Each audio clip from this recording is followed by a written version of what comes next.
Hello friends, the West Bengal college service কমিশনে admit card কীভাবে তুলবে, কোন সাইডে গেলে অ্যাডমিট কার্ড পাওয়া যাবে, অ্যাডমিট কার্ড তুলতে গেলে কী কী লাগবে, সেই সব তথ্য নিয়ে আলোচনা করা হবে। লিঙ্ক কোথায় পাবে? ঠিক আছে, প্রথমে লিখবে WBCSC লেখার পর এরকম একটা ওয়েবসাইট খুলবে। তারপর ওখানে ক্লিক করলেই এরকম তোমার ডাইরেক্ট অ্যাডমিট কার্ড লগইনে নিয়ে যাবে, মানে তোমার লগইন আইডিতে নিয়ে যাবে। লগইন আইডিতে নিয়ে যাওয়ার পর এখানে তোমার একটা মোবাইলে মেসেজ এসেছিলো, সেখানে তোমার রেজিস্ট্রেশন নম্বর এবং একটা পাসওয়ার্ড এসেছিলো। মেল অথবা মেসেজে দুটোর ক্ষেত্রে এসেছিলো। যেটাতে এসেছিলো মানে যেটাতে তোমার ছিল সেটা থেকে তুমি ওখান থেকে নিয়ে এখানে তুমি পুট করবে। এখানে তোমার রেজিস্ট্রেশন নম্বর আর পাসওয়ার্ড ছিল, তোমার নামের দুটো অক্ষর আর তোমার টোটাল জন্ম তারিখটা ছিল, ওইভাবেই দেওয়া থাকে।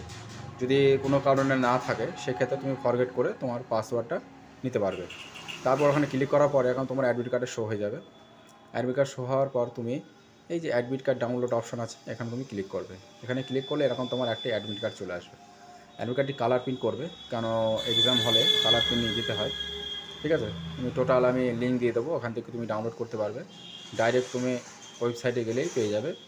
ঠিক আছে, তোমাকে ওয়েবসাইটে ঢুকতে হবে না, ডাইরেক্ট লিঙ্কে ঢুকলে তোমার অ্যাডমিট কার্ড লিঙ্ক পেয়ে যাবে। ওখান থেকে তোমার কোথায় পড়েছে, তোমার নাম, বাবার নাম, মায়ের নাম, টোটাল তথ্য দেওয়া থাকবে। কত তারিখে পরীক্ষা, ঠিক আছে, কটা দিকে পরীক্ষা, টোটাল তথ্য তোমার এই ওয়েবসাইটে তোমার অ্যাডমিট কার্ডের মধ্যে সব দেওয়া থাকবে। সেখানে তুমি দেখে নিতে পারো। তোমার পরীক্ষার হলে কতক্ষণ আগে ঢুকতে হবে, কী কী নিয়ে যেতে হবে, যাবতীয় তথ্য এই ইন্টারঅ্যাকশনে নিচে সব লেখা আছে। ভালো করে এখান থেকে দেখে নেবে। ভালো করে দেখে নিয়ে তোমরা তারপরে এক্সাম দিতে যাবে। এক্সাম দিতে গেলে অবশ্যই আধার কার্ডটার সঙ্গে করে নিয়ে যাবে। থ্যাংক ইউ বন্ধুরা।